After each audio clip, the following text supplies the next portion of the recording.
지내셨어요? 잘 지내셨어요?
할렐루야.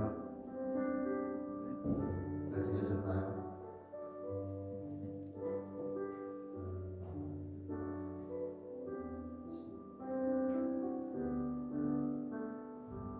죄송해요. 제가 아까 내일 드럼을 치고 가서 정신이 없어가지고. 제가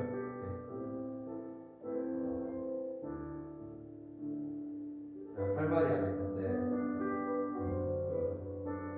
그냥 질문 하나 해볼게요. 사약 다들 아시죠? 역사시대 나온 사약이요.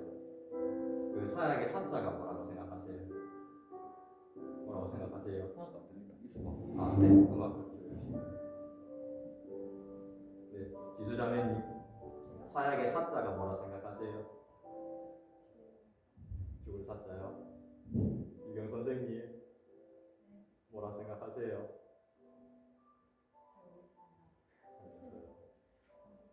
회장님 뭐라고 생각하시나요?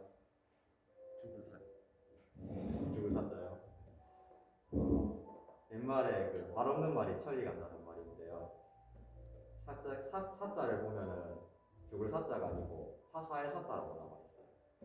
이게 뭐냐면, 그러니까 왕께서 이제 주는 선물이다 이렇게 나와 있거든요. 실제로 이제 실록 같은데 보면은 이제 사약을 받으면 왕께 이제 절을 하고 그렇게 먹게 돼 있어요.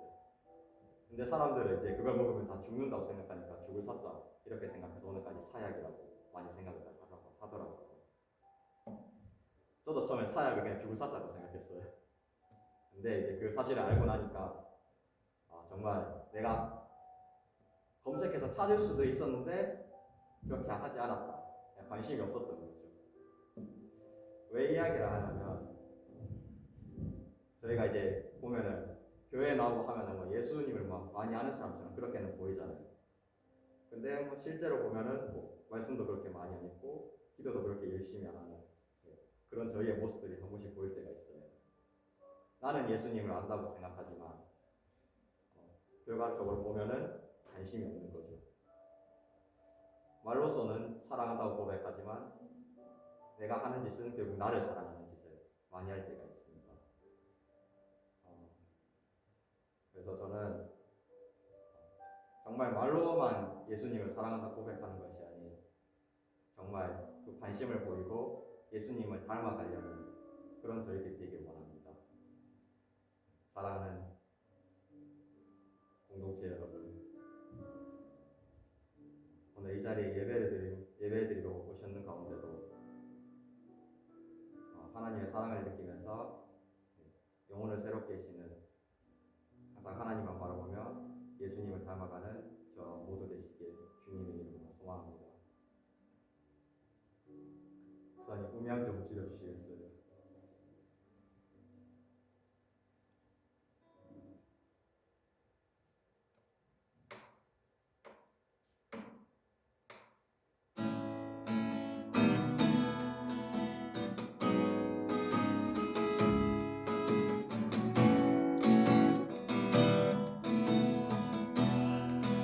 아버지, 아버지, 아버지.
아버지의 복음을 두려워하지 않고 아버지의 믿음대로 하나님의 사랑으로 복음을 담대히 전하는 저희 되게 하시옵소서. 우리 시간 짧게 기도하겠습니다.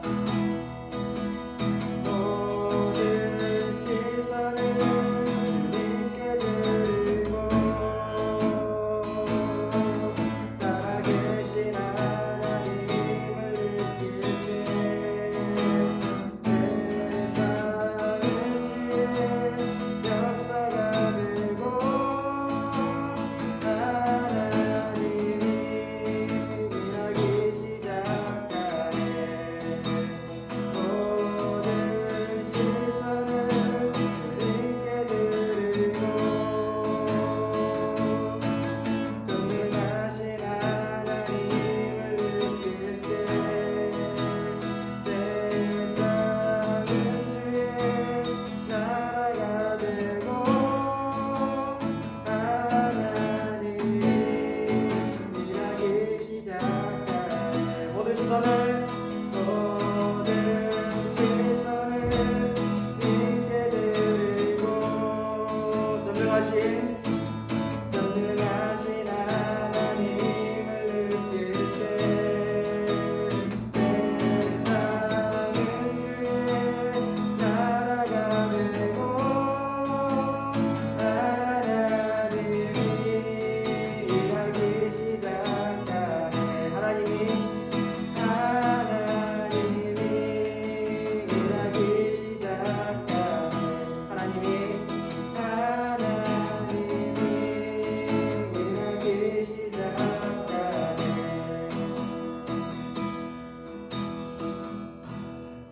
네.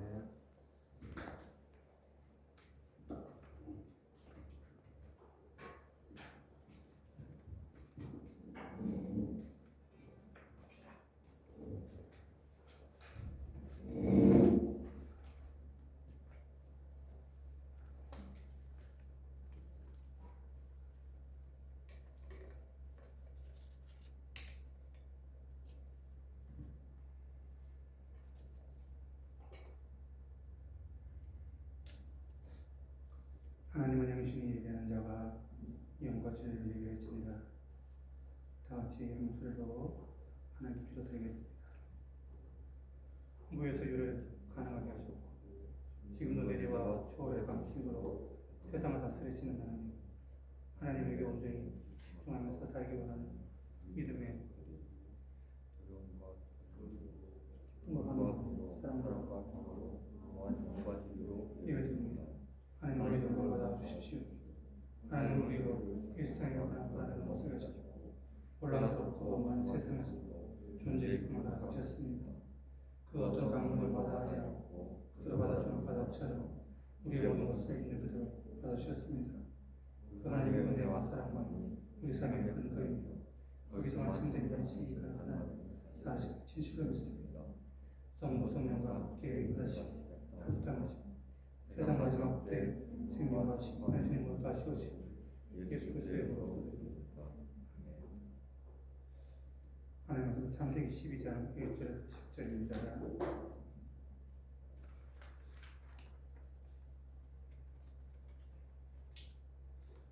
주 뒷면에 있습니다.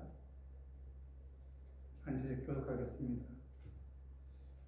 여호와께서 아브라함에게 이르시되 너는 너의 고향과 친척과 아버지의 집을 떠나 내가 네게 보여줄 땅으로 가라. 내가 너로 큰 민족을 이루고 내게 복을 주어 내 이름을 창대하게 하리니 너는 복이 될지라.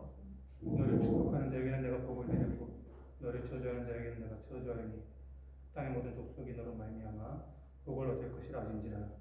이에 아브라함이 여호와의 말씀을 따라갔고 또 그와 함께 갔으며 아브라함이 하란을 떠날 때에 75세였더라. 아브라함이 그의 아내 사레와 조카 롯과 하란에서 모은 모든 수유와 얻은 사람들을 이끌고 가나안 땅으로 가려고 떠나서 마침내 가나안 땅에 들어갔더라.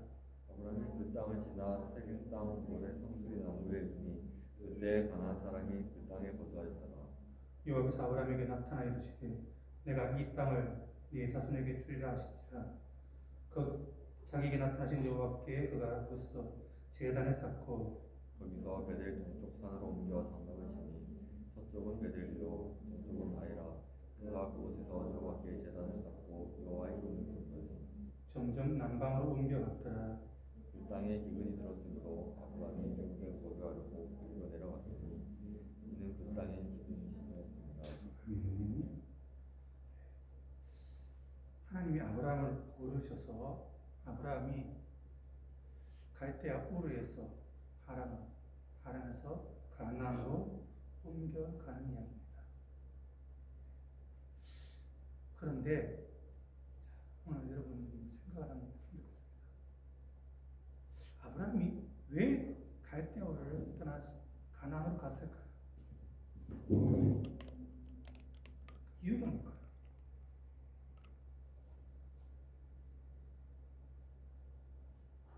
생각을 해봤습니까? 그냥 하나님이 아브라함을 부르셨으니까 그냥 떠났다. 그냥 아브라함을 너희 거기 사지 말고 가나안으로 가라 하니까 그냥 아무런 이유와 조건과 생각도 없이 그냥 가나안으로 갔을까요?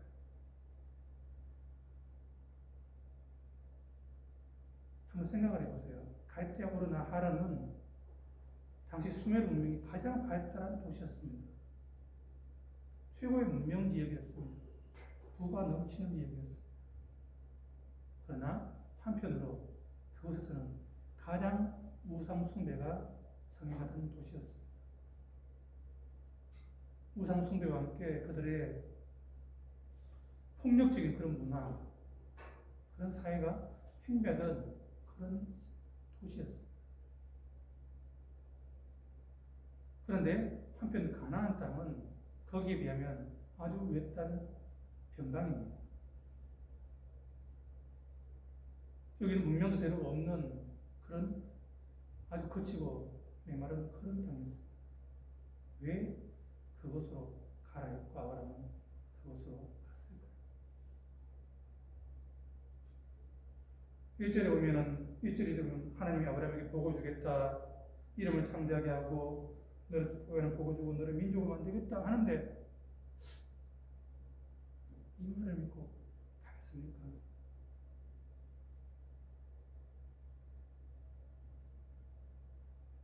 아브라함이 가나안 땅에 가는데 그 가나안 땅을 너희 자손에게 주겠다. 아브라함에게 주는 것도 아니고 내 후손들에게 이 땅을 주겠다 하는데 여러분 강남에서 잘 살고 있는 사람 보고 저 강원도 산골에 내가 험한 산지 10,000평 줄 테니까 강남 아파트 팔고 거기 가 살아라. 당장 주는 것도 아니고 이 후손들에게 거기 주겠다. 그것보다 더 합니다. 그런데 거기를 가겠다. 아브라함은 가난한 사람이 아닙니다. 족장이었습니다. 수많은 재물을 가지고 있고 사람들을 거느리고 있습니다. 자기 밑에 거느리고 있는 하인들, 군사들 말도 316명이나 됩니다. 작은 소왕국의 왕과 같은 역할을 하는 사람이었습니다. 그런데 가나안 땅에 아무도 모르는 땅. 지금 갈대아우르나 하란은 나의 친척과 고향과 집안 사람들이 있습니다. 내가 아는 사람들이 있습니다. 거기서는 나를 보호해 줄 수 있습니다. 나를 지켜주는 사람들이 있습니다. 그런데 수천 년 전에 아무도 모르는 낯선 곳에 이방인이 군대를 거느리고 사람들을 끌고 한 무리가 온다면은 전쟁입니다. 가나안 사람들이 아브라함이 오는 것을 환영하면서 어서 오십시오 받아주겠습니까? 양식이 많습니까? 물이 많습니까? 그런데 아브라함은 그곳으로 갑니다. 왜 갔을까? 7절, 8절에서는 그 생각을 얻었습니다. 아브라함은 가는 곳에서 하나님께 제단을 쌓고 예배를 드립니다. 그런데 이곳에서 예배를 드리고 그곳에 머무는 것이 아니라 또 옮겨갑니다. 옮겨서 예배를 드립니다. 그러면서 점점 남방에 되어 있는 남방은 광야입니다. 이스라엘 남쪽에 그런 광야 지역입니다. 가나안 땅으로 가라 했는데 가나안 땅 위에서부터 쭉 내려오면서 밑으로 내려와서 가나안 땅을 지나서 광야까지 내려옵니다. 그리고 그 광야에서도 머물지 않고 애굽으로까지 내려가 버립니다.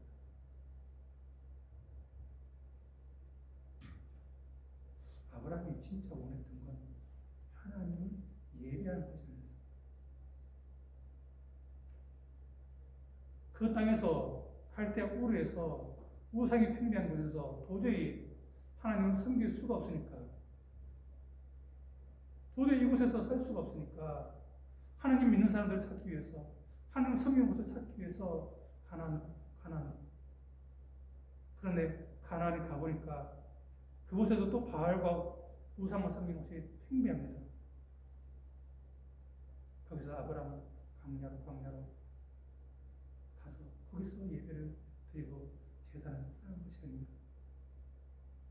하나님이 왜 아브라함을 그렇게 사랑했을까? 수많은 사람들이 있지만 아브라함은 아무도 없는 곳에서 하나님을 찾습니다. 아무도 믿지 않는 곳에서 스스로 하나님을 찾으며 어떻게 하면 하나님을 섬길까? 어떻게 하면 하나님을 잘 섬겨볼까 하고 그는 평생을 그렇게 살았던 사람이에요. 자기 모든 것을 챙겨치면서. 그는 예배만 드렸던 사람이 아니었습니다.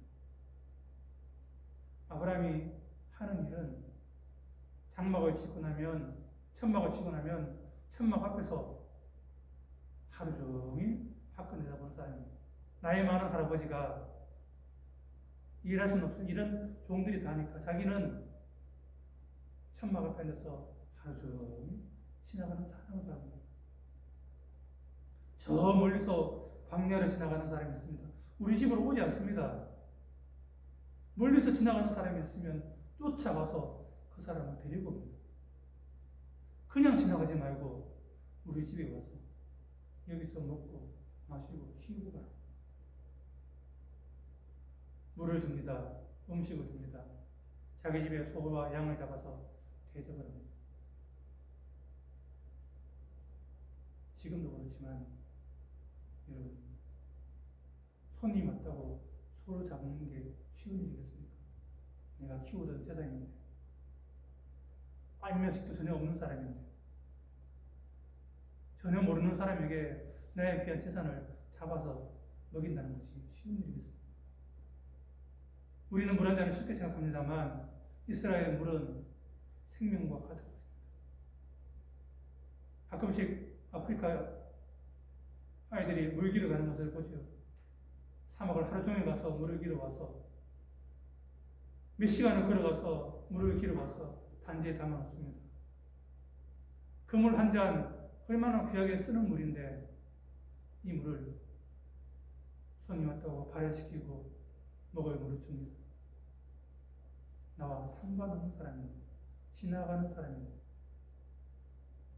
저 사람이 그냥 지나가 버리면 목마르고 쓰러지고 넘어질까봐, 배고파서 넘어질까봐, 다시 오지 않는 사람이지만, 다시 만나지 못할 사람이지만, 내 주변을 지나가는 사람은 그냥 가지 못하게 그를 섬기는 사람이었습니다. 그는 지나가는 사람 누구를 보더라도 그 사람을 천사로 생각하며 대접을 합니다. 그 사람을 하나님이라 생각하며 생각합니다. 그냥 지나가는 것이 아니라 나그네 지나가는 사람 한 사람 한 사람을 하나님 모시듯이 섬기듯이 대접하는 사람이었습니다. 그러니까 그 가운데 하나님을 만납니다. 천사를 만납니다. 아브라함은 어떻게 하면 하나님을 제대로 섬겨볼까? 하나님 말씀대로 살아볼까? 하나님을 따라볼까? 살아가는 사람이었습니다. 그런 마음이 있었기에 하나님이 아브라함에게 이 집을 떠나 가나안으로 가라 할 때 모든 것을 포기하고 가나안으로 갈 수 있었습니다. 그의 마음의 중심에 다른 것이 목표가 된 것이 아니고 하나님의 마음이 목표가 되었고 하나님의 말씀이 그의 중심이 되었기 때문입니다.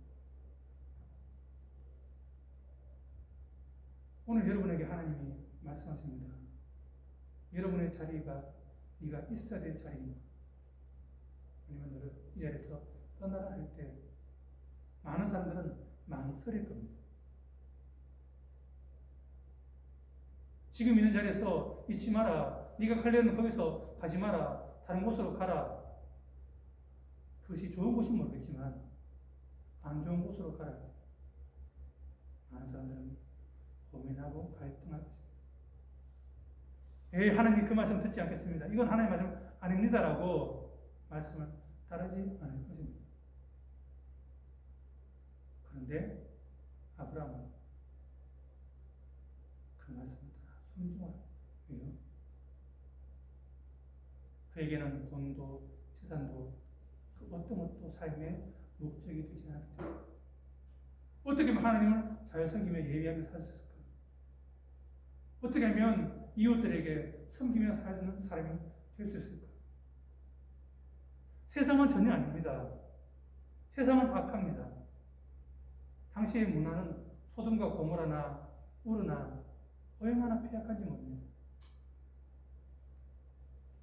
강한 사람이 약한 사람 것을 빼앗는 것이 죄가 아니라 손으로 칭송받는 시대였습니다. 나그네가 보면 나그네를 죽이고 빼앗는 것이 당연한 시대였습니다. 법이 없던 시대였습니다. 힘 있는 자가 모든 것을 다 좌우하는 시대였습니다. 그런데 아브라함은 그 시대를 과감하게 벗어나는 사람이었습니다. 옳지 않은 것에서 과감하게 벗어나서 하나님의 말씀을 따라갔던 사람입니다. 머리로만 예배 드리는 사람이 아니라 삶으로 하나님께 예배 드리는 사람입니다. 머리로만 섬기고 사랑하는 사람이 아니라 내 것을 진짜 내어주면서 섬기며 사랑하는 사람이었습니다. 그러니 하나님 보시기에 아브라함이 얼마큼 사랑스럽지 않을 수 있습니다. 그에게 복을 주지 않을 수 없겠습니다. 그런데도 하나님 말씀 순종하며 따랐는데도 아브라함에게는 기근이 심했더라 이야기합니다. 하나님 말씀 따르면 여러분 축복이 온다 이야기했는데 하나님께서 순종했는데 고난이 옵니다. 예배를 잘 드렸는데 고난이 옵니다. 기근 먹을 게 없습니다. 사람만 굶주린 것이 아니라 동물도 굶주려 죽어갑니다. 짐승을 안 키워보신 분들은 잘 모르겠지만요.